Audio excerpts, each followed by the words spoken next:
నమస్తే, welcome to our channel. నేను సౌజన్య. ఆంధ్రప్రదేశ్కి సంబంధించినటువంటి కొన్ని పేపర్స్లో ఉన్నటువంటి హెడ్లైన్స్ ఏంటి ఒకసారి చూద్దాం. ఈ పేపర్లో కనుక మనం చూసుకున్నట్లయితే శవాల కోసం వెతుకుతున్నారు అనేటువంటి హెడ్లైన్స్తో మనం ఈ న్యూస్ ఐటమ్ చూసుకోవచ్చు. అలాగే పింఛన్ కోసం పడుతూ లేస్తూ, సో ఇక్కడ ఈ దీనికి సంబంధించి మనం చూసుకున్నట్లయితే వీరంతా పార్వతీపురం మన్యం జిల్లా మక్కు మండలంలోని బీరమాసి గ్రామ పింఛన్ లబ్ధిదారులు.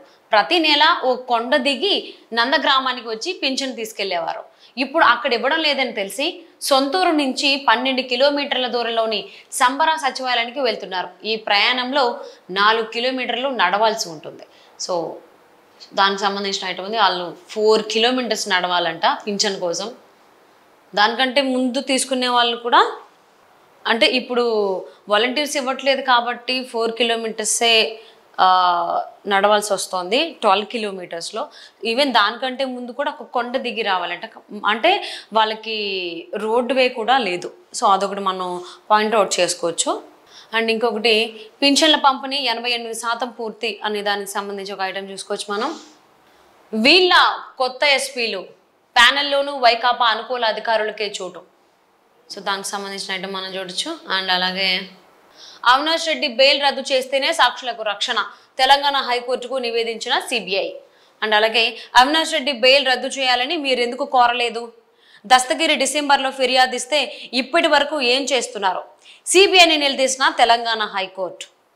ఆ హెడ్లైన్స్తో మనం ఒక ఐటెం చూసుకోవచ్చు. అండ్ నెక్స్ట్ చూసుకున్నట్లయితే జగన్పై జనం తిరగబడుతున్నారు, సీమలోనే జగన్పై చెప్పు విసిరేంత వ్యతిరేకత, సీఎం యాత్రలో తొలి 5 రోజుల్లోనే 3 చోట్ల నిలదీత, వైకాపా ఎమ్మెల్యేలకు అడుగడుగున నిరసన సెగలు, తాగునీళ్లు మురుగు కాలువలు రోడ్లు లేవని ఆగ్రహం, సమస్యలను పరిష్కరించాకనే రావాలంటూ అల్టిమేటం. అదొకటి. నెక్స్ట్ 5 ఏళ్లలో 8,629 కోట్ల రూపాయలు మళ్లించేశారు, విద్యుత్ ఛార్జీల బకాయిలు చెల్లించాలని మళ్లీ ఒత్తిడి చేస్తున్నారు, వసూళ్లపై ఆదేశాలు వెనక్కి తీసుకోండి, సిఎస్కి రాష్ట్ర పంచాయతీరాజ్ ఛాంబర్ విజ్ఞప్తి. సో దాంతోపాటుగా 5 లక్షల మంది విద్యార్థులు తగ్గితే 156 కోట్ల రూపాయలు ఖర్చు ఎలా పెరిగింది? టెండర్లు పిలవకుండా 1000 కోట్ల రూపాయలు కాంట్రాక్టు దోచిపెట్టారు, తెదేపా అధికార ప్రతినిధి నీలాయపాలెం విజయ్ కుమార్ ధ్వజం. స్కిల్ కేసులో సిఐడి ఛార్జ్షీట్ దాఖలు, గవర్నర్ అనుమతి తీసుకోకుండా 41 మంది నిందితుల పేర్లతో అభియోగ పత్రం. అండ్ ఇంకొకటి చూసుకుంటే చంద్రబాబుపై అభ్యంతరకర వ్యాఖ్యలు, అసభ్య పోస్టులపై సిఇఓ ఆగ్రహం, 48 గంటల్లో వివరణ ఇవ్వాలని జోగి రమేష్ అప్పిరెడ్డికి నోటీసులు, కోడ్ను ఉల్లంఘించినట్లు ప్రాథమికంగా గుర్తింపు. అండ్ అలాగే జగన్ ఇలాకాలో మరో బీసీ వ్యక్తి హత్య, నిందితులు సీఎం మేనమామ రవీంద్రనాథ్ రెడ్డి అనుచరులు, గుట్టు రట్టు కాకుండా ప్రయత్నించిన పోలీసులు, నష్ట నివారణకు SI Sunil Kumar Reddy suspension. So ఎవరైతే హత్యకు గురయ్యారో ఆయనది ఫైల్ ఫోటో మనం చూసుకోవచ్చు. ఆయన పేరు శ్రీనివాసులు.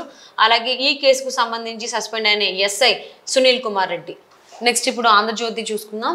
ఆంధ్రజ్యోతి కనుక చూసుకున్నట్లయితే కృష్ణా కలెక్టర్గా డీకే బాలాజీ, కేంద్ర ఎన్నికల కమిషన్ ఉత్తర్వులు. ఎండగట్టారు, పెన్షన్ల పంపిణీలో వృద్ధులు దివ్యాంగులకు ఎండదెబ్బ, 2వ రోజు బ్యాంకుల నుంచి ఆలస్యంగా వచ్చిన డబ్బు, మధ్యాహ్నం 1 గంట వరకు ఎండలోనే వృద్ధులు, భోజన సమయంలో హడావిడిగా పంపిణీ, క్యూలో నిలబడే సత్తువు లేక ముదుసలులు నరకయాతన, బందరు మండలంలో ఇంటి వద్ద 75 ఏళ్ల వృద్ధుడి మృతి, ప్రతిపక్షాల వల్లేనని పేర్ని కిట్టు వ్యాఖ్యలు వివాదం. సో ఈ హెడ్లైన్స్తో ఒక న్యూస్ ఐటమ్ ఉంది. అండ్ అలాగే వీడిన ఉత్కంఠ, అవనిగడ్డ జనసేన ఎమ్మెల్యే అభ్యర్థిగా బుద్ధ ప్రసాద్, పవన్ కళ్యాణ్ ప్రకటనతో మిన్నంటిన సంబరాలు. అండ్ అలాగే జోగి నానా యాగి, మైలవరంలో సొంత పార్టీ నాయకులపైనే కేసులు, గతంలో వసంత ఇప్పుడు కేసునే నాని వెంట ఉన్నవారే టార్గెట్, కొండపల్లిలో కొట్లాట, సర్ది చెప్పకుండా పోలీసుల వరకు, మనిషి పెనమలూరులో మనసు మైలవరంలో, రోజు రోజుకు రచ్చకెక్కుతున్న వివాదాలు. సో దీనికి సంబంధించిన ఐటెం ఉంది ఆ హెడ్లైన్స్తో.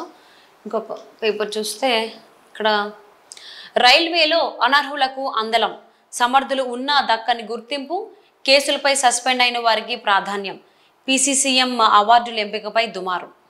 అండ్ అలాగే ఇంకోటి చూసుకుంటే బాబుతోనే యువతకు ఉపాధి, ఉద్యోగాల కల్పనే తక్షణ కర్తవ్యం, కేసినేని శివనాథ్. వాలంటీర్లతో రాజకీయాలకు మేము వ్యతిరేకం, నెట్టెం. సో ఆయన మాట్లాడుతున్నారు దానికి సంబంధించి. అలాగే వైసీపీ శవ రాజకీయాలు మానుకోవాలి, తెలుగు మహిళా జిల్లా అధ్యక్షురాలు తలశీల స్వర్ణలత, అలాగే శవ రాజకీయాలకు వైసీపీ పేటెంట్. సో ఆ మాట ఉమా అంటున్నారు, దేవినేని ఉమా. అండ్ నెక్స్ట్ ఇంకో పేపర్ చూద్దాం.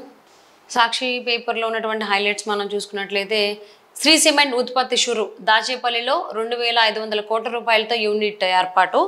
సో హెడ్లైన్స్తో ఒక ఐటమ్ ఉంది. అలాగే నా సంగతి మీకు తెలీదు, తనిఖీలు ఆపి వెంటనే వెళ్ళండి, టైల్స్ షాప్లో తనిఖీ చేస్తున్న డిఆర్ఐ అధికారులపై సీఎం రమేష్ దౌర్జన్యం.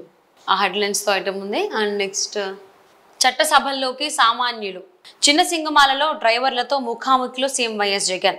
టిప్పర్ డ్రైవర్కు సీట్ ఇస్తే తప్పేంటి చంద్రబాబు, నిజంగా నువ్వు చేయలేని పని మేము చేశాం, నీ హయాంలో ఉద్యోగం రాకుండా సొంత కాలపై నిలబడినందుకు హేళన చేస్తావా, సంక్షేమ సారథికి నీరాజనం, మేమంతా సిద్ధం బస్సు యాత్రకు బ్రహ్మరథం, తిరుపతి నెల్లూరు జిల్లాల ప్రజలు అడుగడుగునా ఘన స్వాగతం. సో చూసారు కదండి ఆంధ్రప్రదేశ్కి సంబంధించిన కొన్ని జిల్లాలో ఉన్నటువంటి న్యూస్ పేపర్లో హైలైట్స్ ఏంటో. Thank you for watching.